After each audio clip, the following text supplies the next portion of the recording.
Sahabat YKB, kita jumpa kembali dalam program Krida Bagimu Negeri. Program Krida Bagimu Negeri ini diselenggarakan sebagai media sarana bagi kita mempercakapkan isu-isu yang sedang mengemuka di tengah masyarakat, dan kita teropong dari berbagai perspektif keilmuan seperti kesehatan, psikologi, ekonomi, sosial, budaya, dan tentu saja dalam perspektif iman Kristen.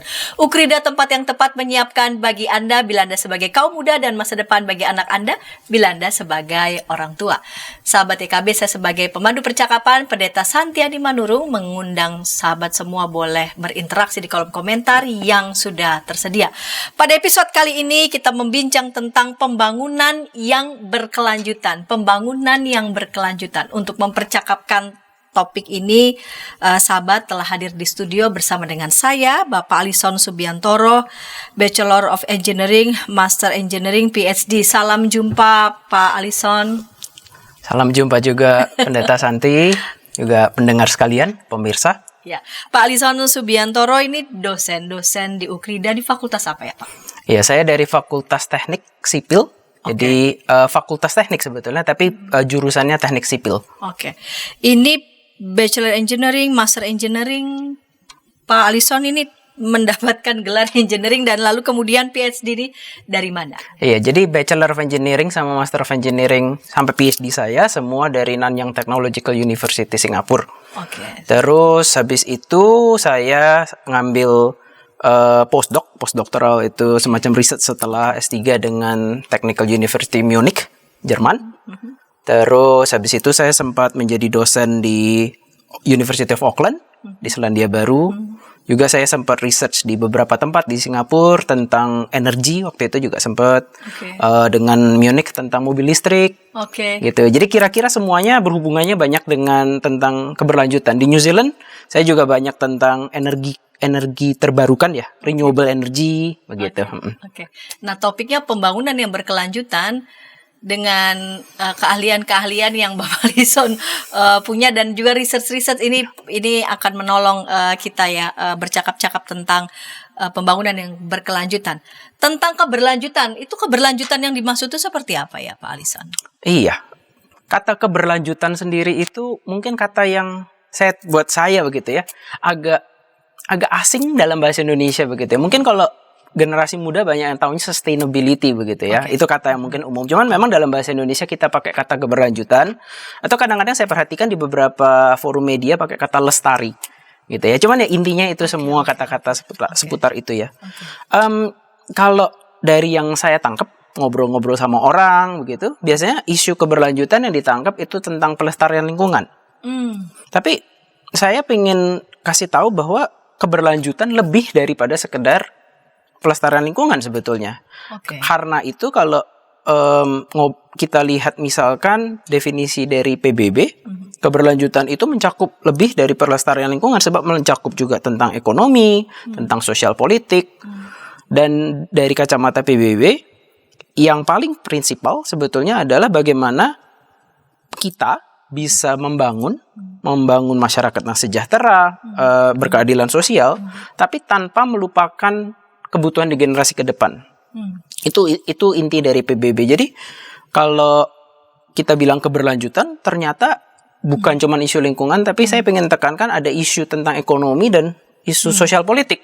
Karena itu tadi saya suka temanya, pembangunan yang berkelanjutan. Jadi penekanannya bukan pada berkelanjutannya saja nih, tapi tentang pembangunannya harus berkelanjutan.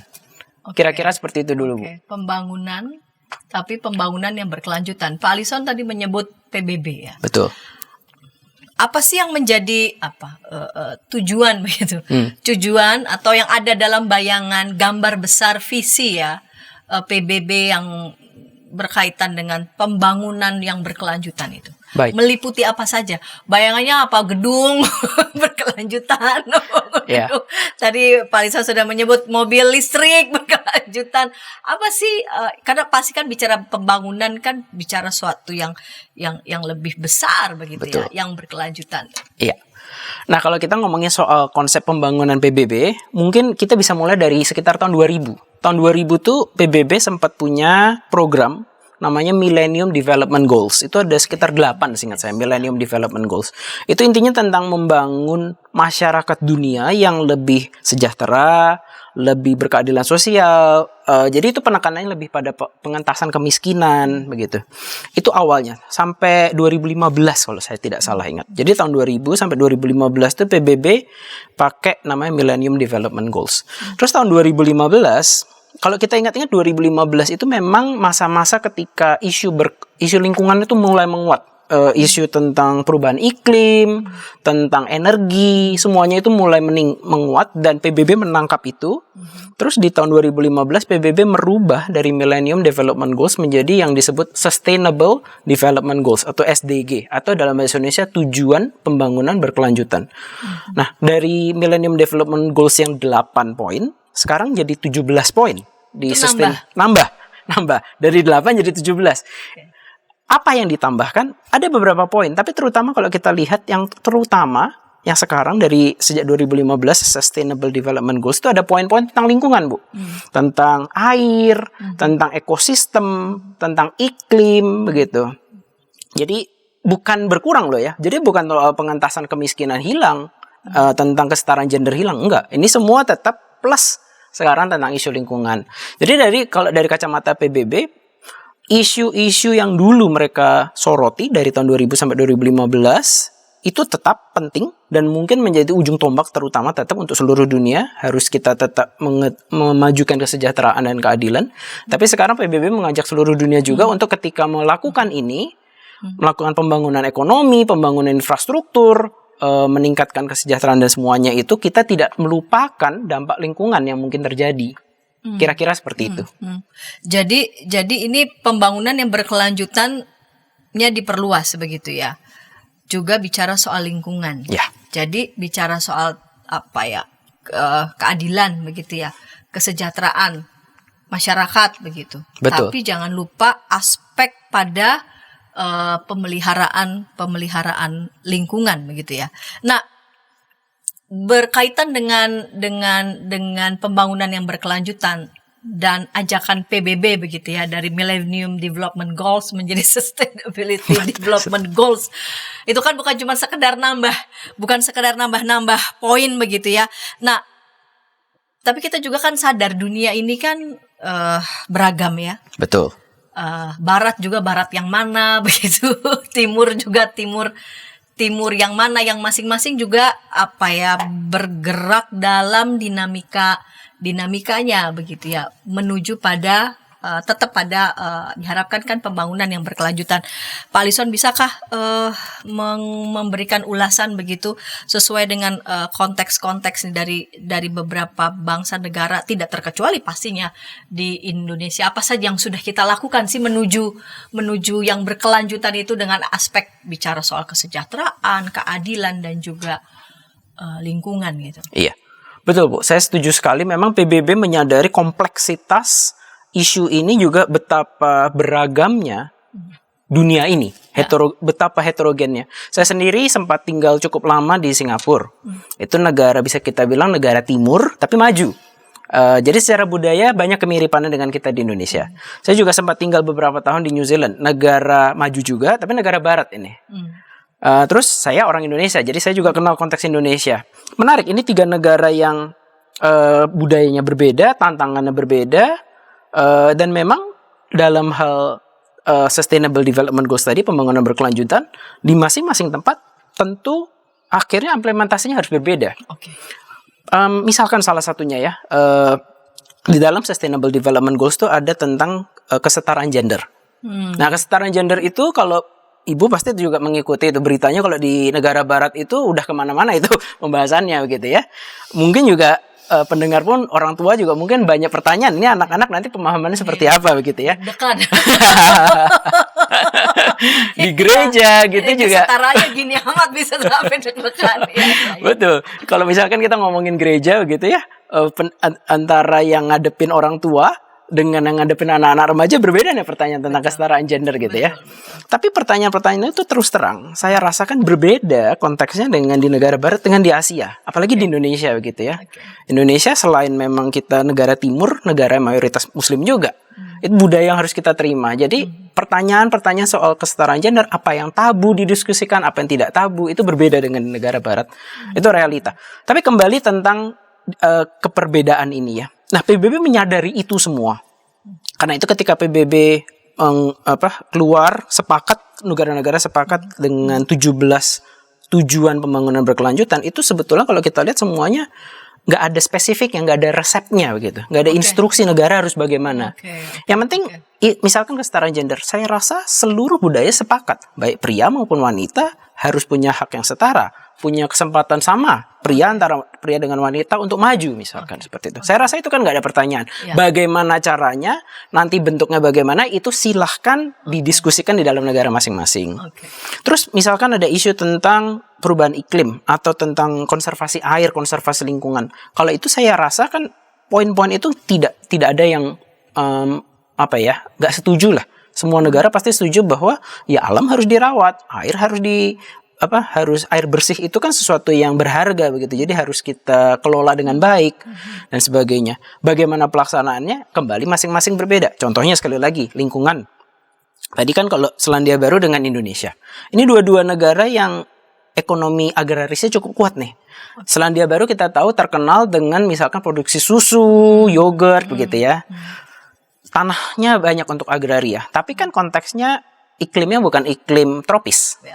Dan mereka memang udah selama mungkin bahkan bisa dibilang udah 2 abad mungkin. Mereka terbiasa punya peternakan sapi dan domba dalam jumlah besar. Dan pembukaan lahan mereka sudah bisa dibilang udah selesai sejak 2 abad yang lalu. Jadi pembukaan hutan sudah relatif berhenti. Tidak perlu. Nah, Indonesia kasusnya berbeda. Satu, Indonesia negara tropis. Jadi memang kita nggak punya banyak tempat untuk peternakan semacam itu. Tapi kita punya banyak tanah yang masih hutan. Yang kita tahu, ini kontroversi, tapi pemerintah mengambil langkah keputusan untuk pembangunan masyarakat, maka lahan dibuka untuk misalkan perkebunan kelapa sawit, seperti itu ya. Nah, itu keputusan yang diambil oleh Indonesia, begitu. Dan memang kontroversial, saya tahu, karena dampak lingkungannya banyak. Tapi toh itu sesuatu yang diambil oleh Indonesia dan sebetulnya tidak dilarang oleh PBB, karena itu konteksnya Indonesia. Nah, pertanyaan dari PBB selalu adalah lalu bagaimana ini dikelola dampak lingkungannya? Ke depan bagaimana? Contoh lain IKN. IKN itu kan juga harus membuka hutan tuh. Persis. Harus membuka hutan. Terus apakah berarti tidak boleh? Jawabannya sebenarnya boleh. PBB tidak ada larangan itu. Indonesia tidak dilarang membuka kota, membuat kota baru. Pertanyaannya adalah, tapi dampak lingkungannya bagaimana? Pengelolaannya bagaimana? Seperti itu. Jadi selalu pertanyaan dari PBB lebih ke arah itu. Pengelolaan lingkungannya bagaimana? Seperti itu. Apakah ini bisa berkelanjutan? Dampak ke depan bagaimana? Seperti itu. Jadi boleh dikatakan tidak ada resep yang sampai detil begitu ya. Tapi intinya negara-negara mesti merhatiin nih hal-hal ini semua. Betul. Silahkan ada perkebunan kelapa sawit, tapi yang dicecer ini bagaimana dampak lingkungannya? Betul. Orang hutan di sana gimana? Begitu Betul. Ya. Iya. Habitatnya habis ya, merekanya juga terancam begitu. Betul. Ya. Lalu kemudian buka kota baru, babat hutan. Ini efek lingkungannya bagaimana? Efek pada masyarakat adatnya juga bagaimana ya? Yang melihat hutan bukan cuma sekadar jajaran pohon-pohon ya, tetapi ada kait-mengait atas hidup mereka yang sudah lama itu dengan hutan. Betul. Di mana itu menjadi bagian sangat kental. Betul. Dengan hidup mereka. Justru yang seperti itu yang mestinya pemerintah sudah bisa antisipasi ya. Jadi pembangunan tapi juga yang sustainability, yang Betul. sustainable, yang berkelanjutan, melihat aspek keseluruhan itu jangan sampai menimbulkan ancaman kehancuran bahkan. Betul. Kira-kira seperti itu ya. Iya, jadi yang tadi karena juga disebut tentang masyarakat adat ya. Ya. Nah, Tadi kalau kita kembali ke 3 prinsip PBB adalah ekonomi harus dibangun, terus keadilan sosial harus dipelihara, dan lingkungan juga harus dipelihara. Jadi misalkan konteksnya IKN ya, itu kan mungkin menjelaskan secara ekonominya tidak terlalu susah. Itu pembangunan yang akan membangun mungkin ekonomi Kalimantan ya. Secara khusus mungkin Kalimantan sekitarnya IKN nanti. Jadi kalau argumentasi ekonominya mungkin nggak susah. Nah, argumentasi lingkungannya tadi kita udah singgung secara singkat tentang hutan yang dibuka dan sebagainya. Pertanyaan dari PBB dan dari aktivis lingkungan kan ke pemerintah adalah ini bagaimana? Jadi pemerintah wajib menjawab itu tentang lingkungan. Terus betul, keadilan sosial juga. Masyarakat yang terdampak bagaimana? Yang selama ini hidup bergantung dengan hutan atau yang ada tinggal di daerah situ. Dampaknya bagaimana? Apakah mereka terus nanti jadi termarginalkan? Padahal tadinya mereka mungkin kehidupannya bagus, tapi karena ada IKN, sekelompok orang diuntungkan, yang ini dirugikan. Kalau kita kembali ke prinsip ini, nggak boleh itu terjadi. Karena itu, betul, pemerintah wajib juga memikirkan tentang ini. Nah, itulah esensinya pembangunan berkelanjutan. Jadi bukan cuma soal lingkungan, bukan juga harus mengejar ekonomi tanpa mempedulikan lingkungan, tapi juga ada aspek keadilan sosial. Dan 3 ini terkait satu dengan yang lain. Nggak bisa, bukan kayak skala prioritas juga. Pokoknya 3-3-nya harus diurus gitu ya. 3-nya harus diurus. Harus itu diurus. menjadi paket lengkap begitu. Betul. Baik, kita lanjut segmen kedua. Pak Alison sudah menyebut ya, salah satu pembangunan berkelanjutan yang dibidik oleh PBB tadi kan bicara soal lingkungan. Nah, kita tahu bicara soal lingkungan, kita juga berhadapan dengan situasi yang real, nyata, yaitu perubahan iklim. Kita akan ulas segmen kedua, namun sebelumnya kita dengarkan pesan-pesan berikut ini.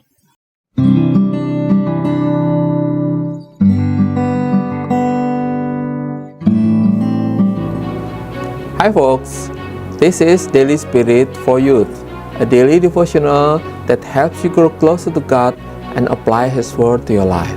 Daily Spirit for Youth dapat Anda saksikan hari Senin sampai Sabtu pukul 4.30 waktu Indonesia Barat di channel YKB TV. Kita jumpa dalam acara Pembangunan Jemaat. Pembangunan Jemaat setiap Senin di minggu kedua dan keempat pukul 20 waktu Indonesia Barat. Dapat Anda nikmati di channel YKB TV. Dari gungkungan malam gelap, Nyanyikanlah nyanyian baru setiap hari Rabu pukul 12 waktu Indonesia Barat. Dapat Anda nikmati di channel Lagu Rohani YKB TV.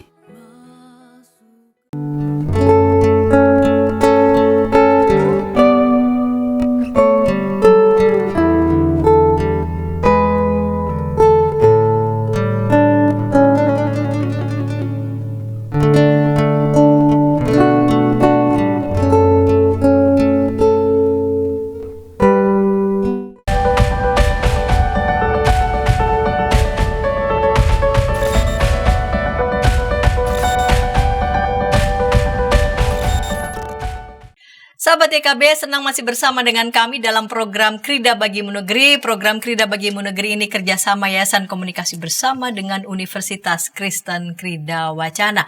Sahabat, pada episode kali ini kita membincang tentang pembangunan yang berkelanjutan. Kita masuk segmen yang kedua dengan narasumber Bapak Alison Subiantoro, Bachelor of Engineering, Master of Engineering, PhD, mengajar di Universitas Kristen Krida Wacana. Saya mengajak sahabat boleh berinteraksi di kolom komentar yang sudah tersedia. Baik, Pak Alison, kita lanjut di segmen kedua ini. Pak Alison sudah menyebut ya, menyebut di segmen pertama tentang lingkungan. Berkaitan dengan lingkungan, pemeliharaan lingkungan, pelestarian lingkungan, itu masuk dalam salah satu aspek penting ya pembangunan berkelanjutan. Pasti bukan karena tanpa alasan atau cuma centil-centilan, kan bukan ya, atau cuma sekedar pemanis bibir, tapi berangkat dari situasi real kita gitu ya. Betul. Pada ancaman perubahan iklim. Perubahan iklim sebenarnya bicara tentang apa ya secara saintifik begitu. Ya ada beberapa kan memang kita mendengarkan informasi dan kita juga merasakan gitu ya dampaknya makin panasnya nggak main-main begitu, apalagi kemarin udah panas, udah polusi. yang sakit paru-paru banyak begitu ya, orang tua dan sebagainya, semua karena dampaknya. Sebenarnya perubahan iklim ini apa sih yang terjadi? Iya, baik. Iya, jadi memang tadi kalau kita melanjutkan dari diskusi tentang pembangunan berkelanjutan, salah satu poin penting adalah tentang lingkungan. Dan memang kalau kita simak berita-berita yang berkembang, kalau isu lingkungan, nomor satu tuh sekarang lagi tentang perubahan iklim. Saya sepakat. Jadi meskipun itu sebetulnya bukan satu-satunya isu, tapi itu memang isu yang paling banyak disorot. Bahkan PBB pun mengakui bahwa itu bisa dibilang adalah isu yang paling genting. Bahasa mereka tuh the defining issue of our time, katanya begitu ya. Karena itu katanya berhubungan dengan eksistensi kita sendiri, dengan budaya kita. Karena memang kalau kita pikir-pikir, makanan kita itu kan datang dari pertanian, dan pertanian itu kan tergantung dengan cuaca. Sebetulnya bahkan lebih spesifik lagi tergantung sama pola cuaca. Kalau curah hujan jadi tidak menentu, musim tidak bisa diprediksi, kan petani bingung nih, bagaimana caranya menanam, kapan harus nanam, kapan harus memanen. Dan itu kalau semuanya kacau, suplai makanan bisa kacau. Dan kalau suplai makanan kacau, kebudayaan manusia itu kan memang terancam. Jadi memang skenarionya bisa mengerikan memang kalau kita pikir-pikirkan terus-menerus. Tapi kita balik ke tentang perubahan iklim itu sendiri. Jadi memang dari namanya sendiri perubahan iklim berbicara tentang iklim yang sudah tidak lagi sama dengan sebelumnya, makanya disebut perubahan iklim. Nah, kok bisa sih sebetulnya apa yang terjadi? Jadi perubahan iklim sendiri saya harus akui kalau secara ilmiah sebetulnya ilmu yang sulit. Bahkan kalau kita cari-cari di internet begitu ya, sebetulnya masih ada ketidaksepakatan di antara para ilmuwan tentang apa sih sebetulnya sedang terjadi. Yang mereka tahu adalah sejak sekitar 200, mungkin sekitar 150 tahun terakhir ya. Jadi pengukuran temperatur itu soalnya mulai ada dari sekitar tahun 1800-an, temperatur dunia ya, suhu dunia, udara di dunia ini. Terus mereka perhatikan dari sekitar tahun 1800-an akhir, 1880-an kira-kira, sampai sekarang, temperatur dunia itu kok naik terus. Industri ya. Nah, apa yang terjadi? Ternyata kalau kita lihat 1880 itu terjadi revolusi industri memang di Eropa. Loh, apa hubungannya nih? Kok bisa revolusi industri terus temperatur dunia naik terus? Dan sekarang udah naik sekitar 1 atau 2 derajat Celcius sejak itu. Jadi, ini mereka kalau pikir-pikir ya, revolusi industri itu terjadi kan di Inggris waktu itu, dan di Eropa, negara-negara Eropa itu mulai banyak pabrik-pabrik. Nah, pabrik-pabrik ini memproduksi barang-barang yang memang sekarang kita nikmati sih hasilnya. Kita memiliki semua modernitas ini, kita bisa ngobrol di sini dengan ruangan ber-AC padahal di luar panas. Terus kita bisa direkam, itu semua bisa dibilang adalah buah dari revolusi industri. Tapi revolusi industri itu membuat pabrik-pabrik ini kan butuh energi. Nah, dulu mereka pakai batu bara. Jadi waktu itu kan udah pabrik-pabrik ini mengepul asap begitu, sampai dulu terkenal tuh London itu di zaman itu tuh bisa langitnya gelap hitam dan udaranya tuh kotor. Jadi ya mungkin nggak beda-beda jauh sama Jakarta pas musim kemarau kemarin, pas polusi udara yang mengerikan itu ya. Kira-kira seperti itu. Nah, terus jadi para ilmuwan terutama yang memang mempelajari tentang iklim mengkaitkan antara mungkin ada pengaruh antara atau ada hubungan antara gas yang dibuang sama pabrik-pabrik ini dengan temperatur dunia. Sebab memang sejak revolusi industri itu kan terus revolusi industri terjadi di mana-mana. Semua negara membangun dirinya dengan cara menjadi negara industri. Termasuk Indonesia. Kita terus membangun ekonomi dengan membangun industri. Karena memang itu bisa dibilang semacam rute atau pola atau track atau template yang paling umum diikuti oleh negara. Kalau sebuah negara mau maju secara ekonomi harus menjadi industri, membangun industrinya. Nah, kalau kita membangun industri pasti harus bakar energi, memakai energi. Jadi batu bara, minyak bumi, gas bumi gitu ya. Minimal untuk menghasilkan energi, misalkan listrik ataupun mobil, kendaraan dan sebagainya. Nah, itu semua tapi kan membuang gas CO2, terutama CO2. Jadi kalau ada bahan bakar, dibakar, keluar api, terus nanti ada gas buangnya. Gas buangnya itu isinya macam-macam, tapi salah satunya karbon dioksida. Nah, karbon dioksida itu adalah gas yang memiliki sifat istilahnya tuh gas rumah kaca. Jadi ibaratnya kalau kayak rumah kaca yang untuk pertanian ya. Jadi kan ada tuh kalau misalkan kita lihat ke tempat pertanian tuh kadang ada tuh rumah kaca. Jadi rumah kaca itu dibuat untuk melindungi tanaman di dalam dari pengaruh iklim di luar. Cuacanya di luar mau berubah kayak apa, tapi di dalam rumah kaca itu tetap betul. temperaturnya semuanya kira-kira terpelihara. Nah, rumah kaca itu sifatnya memerangkap panas.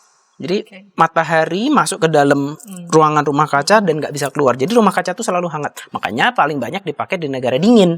Di Eropa misalkan, di Eropa tuh banyak banget yang pakainya rumah kaca. Kalau Indonesia relatif sedikit. Nah, itulah rumah kaca. Jadi kembali ke karbon dioksida dan efek gas rumah kaca, kira-kira seperti itu. Jadi kalau CO2 atau karbon dioksida itu ada di udara, di atmosfer, itu seperti menutup planet bumi seperti kaca. Jadi panas matahari masuk, tapi nggak bisa keluar. Jadi terperangkap panasnya matahari di dalam bumi. Makin susah keluar. Akibatnya pelan-pelan dia tambah panas. Seperti itu. Itu teori yang dipakai, yang dipercaya oleh sebagian besar ilmuwan tentang apa yang terjadi. Nah, tapi itu sendiri belum tentang perubahan iklim. Itu baru sampai yang disebut dengan pemanasan global. Jadi, kalau kita ingat-ingat, mungkin yang generasi kita nih yang masih kenal tuh istilah global warming. Sampai sekitar 20 tahun yang lalu ya, itu belum ada tuh istilah perubahan iklim. Waktu itu masih pemanasan global istilahnya, global warming. Karena waktu itu memang udah diperhatiin ini. Tapi terus bergeser, kalau sekarang udah jarang tuh Bu dipakai istilah global warming. Kenapa? Karena global warming itu sendiri, betul tuh tadi memang temperatur tambah panas. Dan kalau kayak kita yang di Indonesia terasa memang tambah panas. Masalahnya, di negara yang dingin, misalkan Kanada, Amerika, pas musim dingin, mereka nggak tambah hangat. Musim dinginnya tambah dingin. Jadi terus orang-orang mulai protes, mana global warming di negara-negara itu ya? Kok kita kayak gini dinginnya? Saat ini ketika kita lagi ngomong ini, Bu, di Chicago tuh lagi dingin sekali. Memang mereka kalau musim dingin jadi dingin sekali sekarang. Nah, karena itu, terus para ilmuwan memilih, kayaknya kita harus ganti istilah nih. Karena istilah global warming ini nih agak-agak kurang pas gitu ya. Jadi mereka sekarang berubah jadi perubahan iklim gitu. Iya. Jadi istilahnya berubah. Tapi penyebabnya sama-sama para ilmuwan sama-sama bersepakat. Tapi istilahnya ya. Istilahnya berubah. Iya. Kami nggak kepanasan ya. Betul. kami malah kedinginan begitu ya. Betul. Oke. Baik. Jadi pemanasan global dengan perubahan iklim. Tadi kan Pak Alison mengatakan istilahnya diganti. Gitu. Ya. Tapi rasanya kan bukan sekedar istilah diganti. Apa yang spesifik betulnya pada perubahan iklim sehingga ilmuwan memutuskan ini nggak lagi pemanasan global, tapi perubahan iklim. Betul. Nah, jadi memang itu bukan sekedar perubahan nama memang betul. Karena memang sekarang mereka ilmuwan ataupun bahkan PBB memilih menggunakan istilah perubahan iklim untuk lebih menangkap esensi apa sih yang dampak dari pemanasan global ini bagi kita semua, yaitu perubahan iklim, yaitu tadi saya bilang cuaca mulai tidak menentu. Musim dingin di beberapa negara menjadi sangat dingin dan musim panasnya menjadi sangat panas. Kalau kita ngikutin berita-berita, kalau pas musim panas di Australia misalkan, 10 tahun terakhir tuh hampir selalu terjadi panas bisa sampai 49-50 derajat Celcius. Itu di Australia, itu rutin sekali. Dan di Amerika juga bisa ada kekeringan yang berlebihan. Di Indonesia juga kita tahun lalu 2023 ada El Nino. Kemarau kita panjang sekali. Sampai itu salah satu kontributor kenapa Jakarta polusinya seperti itu tahun 2023. Karena memang selama berbulan-bulan karena ada El Nino nggak ada hujan. Jadi kotor dan panas sekali waktu itu. Jadi terjadi perubahan pola cuaca. Itu satu. Terus yang kedua terjadi cuaca ekstrim yang semakin sering. Ya zaman dulu 20 tahun 30 tahun yang lalu kadang-kadang memang kita dapat hujan yang deras sekali. Tapi nggak terlalu sering. Tapi semakin kesini itu semakin sering. Jadi kenapa sekarang banyak banjir? Ya memang karena satu selokannya mampet betul. Tapi yang kedua memang karena kita lebih sering dapat curah hujan yang ekstrim. Itu salah satu penyebab kenapa kota seperti Jakarta banjir begitu ya. Karena memang curah hujan ekstrimnya sekarang semakin sering. Nah, seluruh perubahan pola cuaca ini itu yang ditangkap dengan istilah perubahan iklim. Dan memang ini yang lebih menakutkan daripada sekedar udaranya tambah panas. Apa sih dampaknya? Ada yang mengatakan kan manusia bisa beradaptasi. Tapi Betul. sebetulnya apa dampaknya sehingga ini bukan cuma sekedar kita bisa beradaptasi, tapi ada dampak ada dampak hebat begitu. Betul, itu betul. Jadi saya suka sekali tuh dengan istilah manusia bisa beradaptasi. Saya orang yang optimis dengan kemampuan manusia untuk beradaptasi.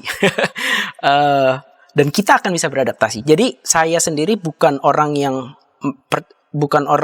Jadi kalau kita lihat gitu ya, nggak tahu mungkin apakah pendengar juga pernah tahu gitu ya. Jadi ada kelompok-kelompok yang ekstrem yang bilang kita semua akan punah ini. Manusia akan binasa karena perubahan iklim. Kalau saya kelompok yang lebih optimis. Kita akan bisa beradaptasi. Tapi memang mungkin harganya akan cukup mahal kalau kita nggak cukup serius menangani perubahan iklim. Contohnya, tadi saya udah mulai singgung tentang banjir. Selain curah hujan tinggi, problemnya pemanasan global adalah permukaan air laut naik. Kok bisa? Karena ketika bumi ini tambah panas, es abadi yang ada di kutub utara maupun selatan maupun di puncak-puncak gunung seperti di Himalaya, di Indonesia juga ada di Papua ya, Puncak Jaya, Puncak Kartens itu es itu tuh sekarang mulai mencair. Dan kalau udah mencair berarti kan ya akhirnya ke laut. Dan jadi air di laut itu tambah banyak. Karena itu permukaan air laut meningkat. Jadi kenapa Jakarta makin sering banjir? Banyak faktornya, tapi salah satunya juga karena permukaan air laut meningkat. Jadi curah hujan tambah ekstrim, air laut permukaan meningkat. Nah, permukaan air laut yang meningkat ini, beberapa ilmuwan memproyeksikan ke depan.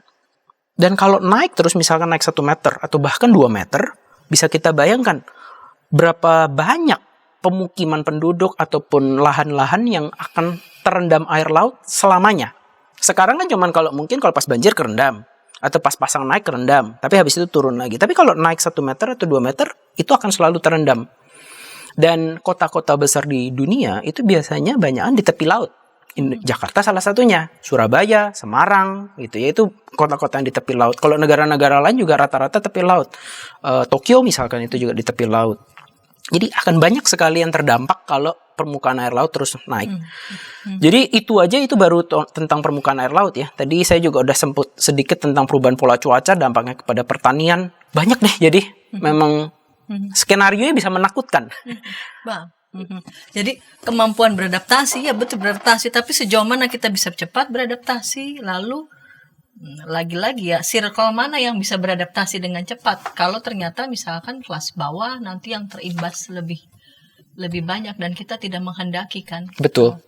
Habis semua dan hanya segelintir saja yang bertahan. Betul. Atas nama kita bisa beradaptasi.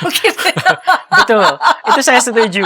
Kembali tadi ke 3 prinsipnya PBB, keadilan itu penting. Ya, betul. Memang mungkin kalau orang kaya bisa dia bikin rumah, huruk aja tanahnya gitu, naik 2 meter, 3 meter di atas jalan. Tapi kalau yang susah, ya memang selama ini bahkan rumah pun apa adanya, kan nggak bisa ya. Memang dampaknya jadi mahal memang nanti. Ada beberapa mungkin sudah siap dengan lumbung-lumbung persediaannya. Bagaimana yang tidak? Betul. Begitu. Jadi lagi-lagi ya, udah perubahan iklim kita juga bisa beradaptasi. Tapi lihat aspek keadilan sosial, aspek kesejahteraannya bagaimana. Dan kita menghendaki bukan cuma segelintir orang saja begitu Betul. yang bertahan, tetapi tadi kan sustainable ya, Betul. berkelanjutan untuk semua. Baik, Pak Alison, kita akan ulas nih segmen ketiga sebentar lagi. Udah dipaparkan ya persoalan-persoalannya apa saja yang dan pertanyaan adalah apa yang mesti kita lakukan ini ya. Kita akan ulas di segmen ketiga, namun sebelumnya kita dengarkan pesan-pesan berikut ini.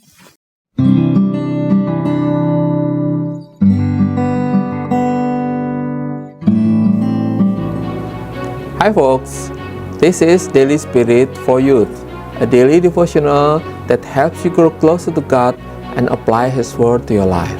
Daily Spirit for Youth dapat Anda saksikan hari Senin sampai Sabtu pukul 4.30 waktu Indonesia Barat di channel YKB TV. Kita jumpa dalam acara Pembangunan Jemaat. Pembangunan Jemaat setiap Senin di minggu kedua dan keempat pukul 20 waktu Indonesia Barat. Dapat Anda nikmati di channel YKB TV. Dari gungkungan malam gelap. Nyanyikanlah nyanyian baru setiap hari Rabu pukul 12 waktu Indonesia Barat. Dapat Anda nikmati di channel Lagu Rohani YKB TV.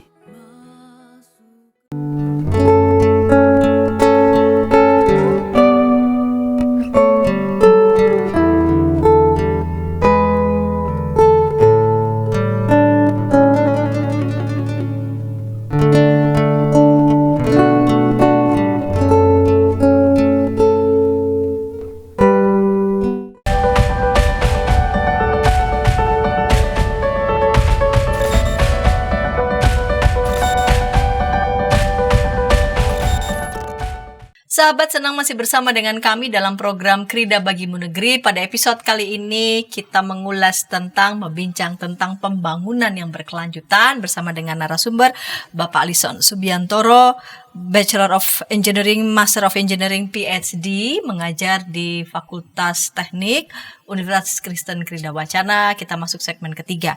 Baik, Pak Alison, kita lanjut di segmen yang ketiga ini. Kemudian pertanyaannya adalah apa yang bisa kita lakukan, Pak Alison? Baik, iya. Tentang apa yang bisa kita lakukan, banyak jawabannya pasti ya. Tapi mungkin saya ingin mengelompokkan menjadi dua dulu. Satu, apa yang kita sebagai individu bisa lakukan, dan yang kedua, kita sebagai kelompok atau institusi atau bagian dari sebuah institusi bisa lakukan gitu ya. Dan kita pun juga mungkin perlu menggolongkan antara yang kita lakukan dalam rangka memperlambat perubahan iklim ataupun kerusakan lingkungan, sama yang kedua beradaptasi dengan apa yang sudah terjadi. Sebab kita nggak bisa naif ya, rasanya perubahan iklim itu sudah terjadi. Jadi kalau kita bilang, kalau kita misalkan nggak lagi pakai mobil gitu ya, jadi nggak pakai bensin, perubahan iklim akan berhenti. Kalau misalkan seluruh dunia tiba-tiba berhenti, apakah perubahan iklim akan tiba-tiba kembali seperti tahun 1800? Sebenarnya tidak juga, karena sudah terjadi. Jadi yang bisa kita lakukan atau yang dunia sedang berusaha lakukan itu sebenarnya memperlambat perubahan iklim itu atau memperlambat pemanasan globalnya. Karena itu kalau baca dokumen-dokumen PBB itu ada angka kayak kita harus target maksimal cuma naik 1,5 derajat Celcius atau 2 derajat Celcius kayak gitu. Tapi PBB nggak pernah bilang kita bisa berhenti di 0. Nggak bisa. PBB mengakui bahwa kalau kita mau membangun, meningkatkan kesejahteraan dan ekonomi, pasti akan tetap berlanjut pemanasan global. Karena energi itu sesuatu yang dibutuhkan oleh semua bangsa. Itu jadi yang pertama. Jadi yang bisa kita lakukan pertama adalah memperlambat perubahan iklim. Tapi yang kedua, kita pun harus belajar beradaptasi. Nah, kalau tentang memperlambat perubahan iklim, strategi yang banyak atau yang mungkin paling utama itu adalah dua. Satu, tentang pola hidup ataupun budaya. Dan khususnya kalau kita mau ngomongin tentang perubahan iklim, tentang menghemat energi. Nah, saya ini orang yang sempat menikmati ataupun masih ingat dengan beberapa slogan pemerintah zaman dulu. Hemat energi, hemat biaya. Itu dulu ada jinglenya, ada lagunya gitu ya. Itu sebetulnya betul banget loh. Dan itu bukan cuma soal menghemat listrik, itu menghemat biaya, tapi juga sebenarnya membantu memperlambat perubahan iklim. Kenapa? Karena kan listrik itu dihasilkan khususnya di Indonesia dengan batu bara, terutama dengan batu bara ya. Ya kita punya sumber listrik lain, air dan sebagainya, tapi terutama masih dari batu bara. Jadi kalau listrik bisa kita hemat, berarti batu bara yang dibakar lebih sedikit, emisi gas buangnya berkurang, berarti kita bukan cuma hemat uang, tapi juga membantu memperlambat perubahan pemanasan global. Jadi menghemat listrik. Nah, menghemat listrik itu kan sebetulnya banyak aspeknya atau hal-hal kecil yang bisa kita lakukan. Misalkan tentang penggunaan lampu. Ya lampu jangan dipakai kalau kamar kosong, ruangan kosong, matiinlah lampunya, begitu ya. Kalau AC misalkan, setting jangan 16 atau 18, 20, 22 aja udah cukup sebetulnya, begitu ya. Dan itu mempengaruhi semua tentang penggunaan listriknya. Terus tentang misalkan transportasi. Pemerintah Jakarta itu kan habis-habisan sebenarnya pengen banget orang itu pindah ke transportasi publik.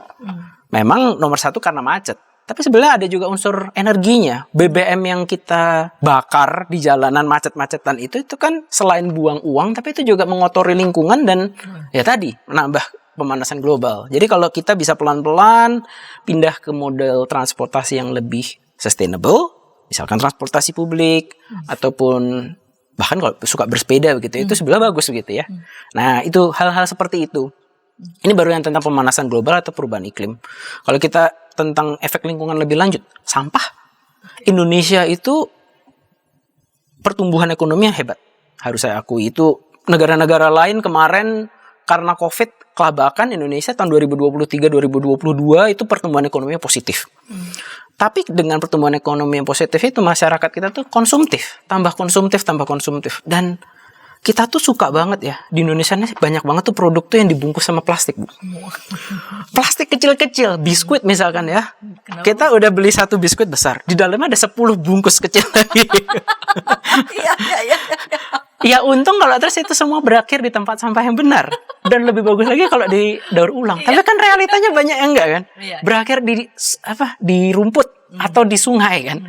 Itu kan sayang ya, itu kan merusak gitu ya. Dan itu budaya yang menurut saya sebenarnya perlu kita rubah. Minimal lah sampahnya tuh ya ditaruh lah di tempat yang benar. Atau kalau misalkan ada bank sampah, mari kita coba belajar untuk memilah sampah gitu ya. Itu hal-hal kecil yang kita secara pribadi bisa kontribusi. Gitu ya. Itu menurut saya sih minimal itu. Nah, terus adaptasi. Kita pun juga rasanya juga perlu beradaptasi dengan perubahan yang terjadi. Minimal kalau misalkan kayak kami di teknik gitu ya. Kami sekarang juga, saya di teknik sipil. Kita udah mulai membicarakan tentang gedung-gedung yang bagaimana ya gedung ke depan, zaman 10 tahun lagi, 20 tahun lagi kita membangun tuh bagaimana. Ada desain yang harus dirubah nggak? Karena kan tambah panas nih. Gitu. Dan mungkin nanti kalau misalkan dekat air mungkin akan lebih sering kebanjiran dan sebagainya. Jadi isu-isu itu semua sudah mulai kita pikirkan untuk beradaptasi, gitu ya. Itu bagian dari beradaptasi. Makanya kalau misalkan kayak di Ukrida, di teknik sipil itu kita sekarang fokusnya ke infrastruktur yang berkelanjutan. Jadi banyak membicarakan tentang pembangunan kota, pembangunan jembatan, dan semuanya infrastruktur, tapi yang berkelanjutan, begitu. Dan juga dalam rangka beradaptasi dengan tantangan iklim yang berubah, begitu. Oke. Lalu kemudian tadi kan infrastruktur ya, lalu tapi dengan semua upaya-upaya yang coba kita lakukan, begitu ya, lalu kemudian universitas lakukan, itu kan tidak terlalu besar dampaknya jika di aras kebijakan itu tidak disupport, betul, gitu ya. Iya. Katakanlah begini, saya udah coba nih memilah sampah, tapi saya tahu itu sampah yang sudah saya pilah berakhirnya di mana. Betul. Digabung juga sama ya. Dan juga berakhir dengan sia-sia, begitu ya. Lalu infrastrukturnya dibuat bagaimana nih, beberapa ahli kita akan lakukan ini itu, tapi itu masih sifatnya sporadis, begitu ya. Yang bisa melakukannya, yang enggak. Nah, bisa nih Pak Alison kasih pencerahan di beberapa bandingan begitu dengan beberapa negara lain begitu. Apa yang juga bisa kita lakukan, karena kalau gerakannya kan pribadi begitu ya, atau hanya sekelompok pihak tanpa disupport aras kebijakan, juga dampak ledakan pembaruannya juga kan rasanya tidak terlalu banyak kita bergerak begitu Pak Alison. Betul. Sepakat sekali itu saya. Jadi memang kalau kegiatan sporadis saja gitu dampaknya nggak akan maksimal, dan juga kegiatan sendiri tidak akan bisa berkelanjutan berlangsung cukup panjang. Kemungkinan biasanya akan seperti itu, entah dananya habis, orangnya kehabisan tenaga dan sebagainya. Saya setuju.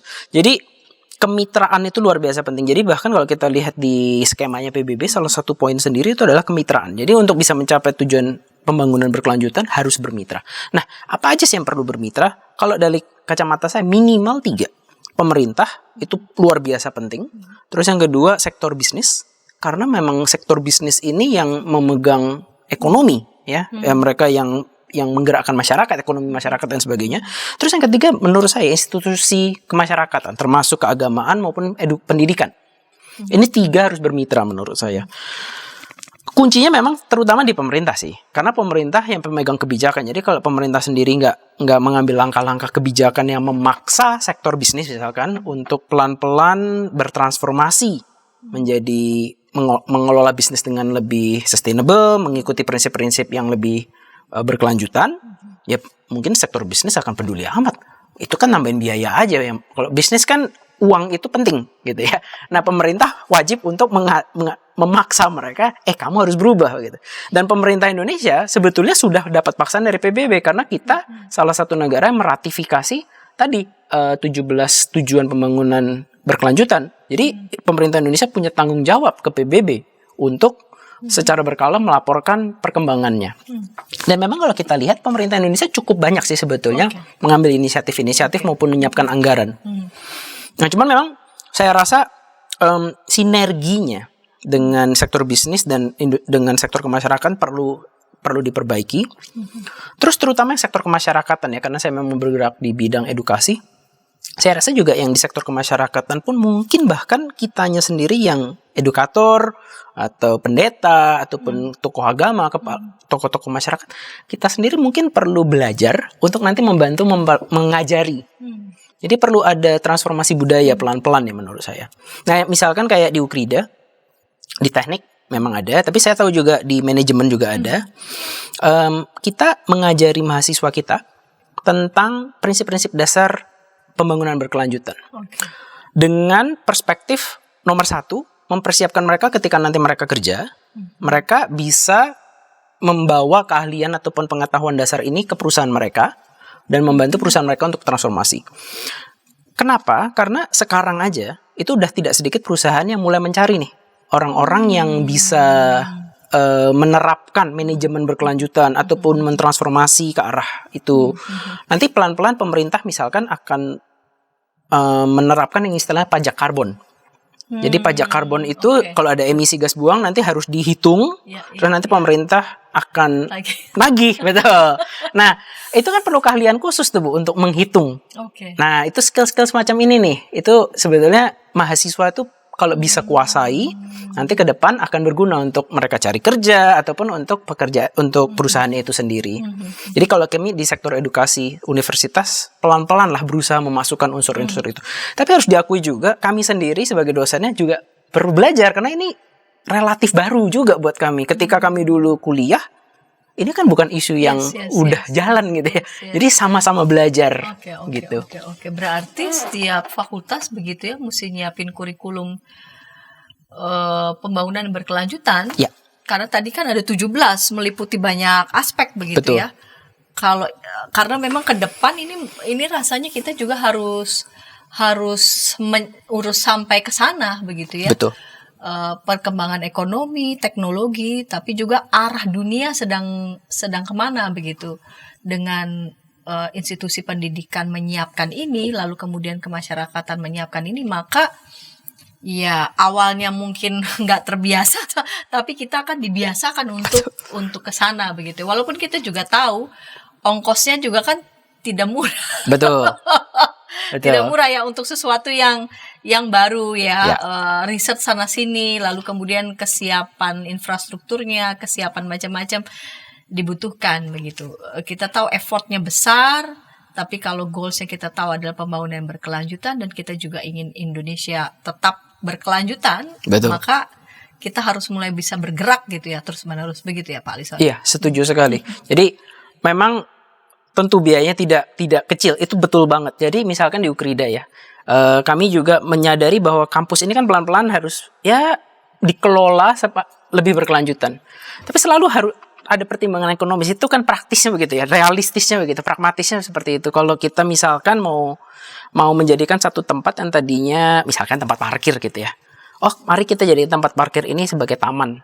Itu berarti kan kita harus ada hitung-hitungan ya nih, ada hitungan untung ruginya. Nah, karena itu misalkan tadi saya sebut fakultas ekonomi pun juga serius mengurusi ini karena ini hitungan untung ruginya tuh penting. Kapan ini bagaimana nih menghitungnya? Apakah ini akan balik modal misalkan begitu dalam bahasa kita gitu ya. Jadi ada hitungan-hitungan semacam itu dan itu betul karena memang isunya cukup kompleks, nggak sesederhana membalik tangan gitu ya. Itu betul. Terus yang kedua ada unsur teknologi juga Bu. Ini mungkin sesuatu yang kami di universitas khususnya gitu ya juga sadar. Teknologi kita itu harus diakui sebetulnya kebanyakan tuh tidak memikirkan tentang keberlanjutan. Misalkan mobil kita itu kan sebagian besar tuh pakainya bensin. Ya bensin itu kan bukan sumber alam yang selamanya ada gitu ya kalau kita pakai terus habis. Karena itu pelan-pelan kita transisi terpaksa ke listrik, baterai. Nah, baterai itu saat ini dianggap lebih lestari, lebih berkelanjutan karena minimal kan nggak ngeluarin asap waktu jalan. Tapi sebenarnya banyak problemnya juga loh Bu, baterai itu.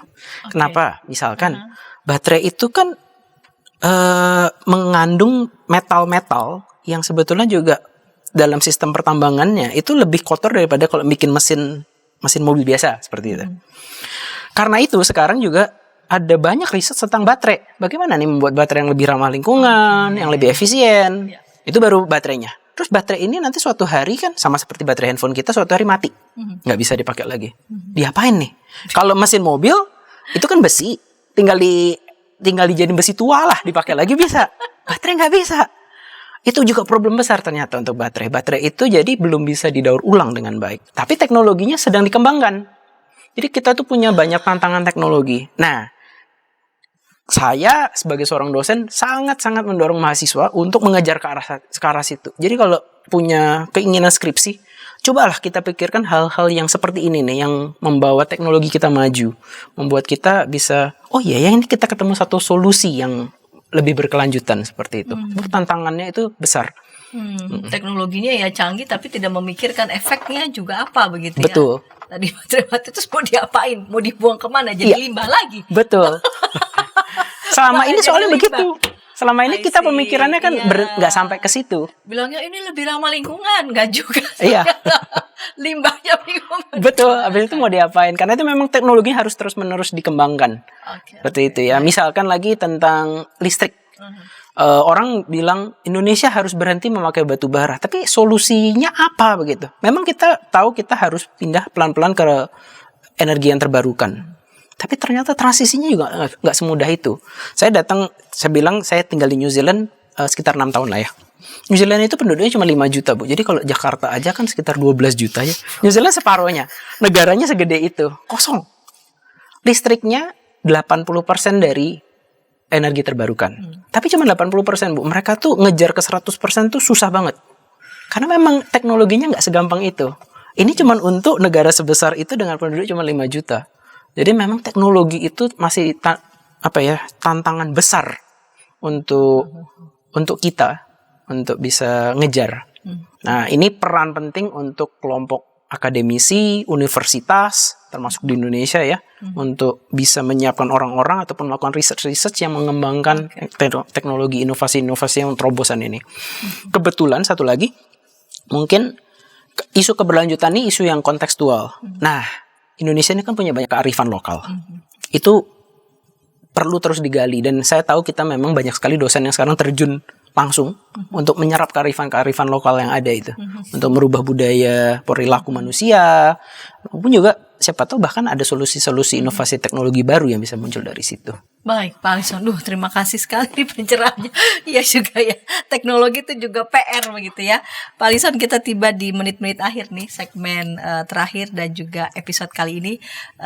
Pak Alison bisa juga memberikan semacam resume ataupun juga pesan nih kepada para sahabat berkaitan dengan topik yang kita perbincangkan, pembangunan yang berkelanjutan. Mari silakan. Iya, baik. Kita adalah manusia yang menjadi bagian dari seluruh alam ciptaan, gitu ya, bumi ini. Dan kalau kita nggak kelola bumi ini dengan baik, kita pun akan dirugikan. Bukan planetnya sih akan tetap ada, tapi ketika lingkungan itu rusak, kitanya akan dirugikan. Nah, karena itu kita perlu pikirkan tentang perilaku kita. Apakah kita konsumtif? Apakah kita ini merusak lingkungan dan mulai berhenti melakukan itu semua dan merubah pola hidup kita, budaya hidup kita menjadi hidup yang lebih ramah lingkungan. Selain itu kita perlu mensupport gerakan-gerakan yang memang bergerak atau mengajak masyarakat untuk memikirkan itu semua, merawat lingkungan, yang mengejar keadilan sosial, begitu ya. Banyak isu-isu yang harus kita pikirkan, dan ini sebenarnya penting untuk keberlanjutan kita sendiri. Istilahnya kan keberlanjutan, tapi sebenarnya keberlanjutan umat manusia, karena kalau kita berhenti di titik ini, masa depan anak cucu kita nanti bisa-bisa nggak punya apa-apa untuk mereka nikmati. Jadi semoga ketika kita membicarakan pembangunan berkelanjutan seperti ini bisa mengajak Bapak Ibu pendengar, teman-teman semua untuk hidup dengan lebih berkelanjutan, dan semoga itu bisa menjadi kontribusi kita bagi kemanusiaan. Terima kasih. Ya, saya mau membaca Kejadian pasal 7 ayat 14 sampai 15.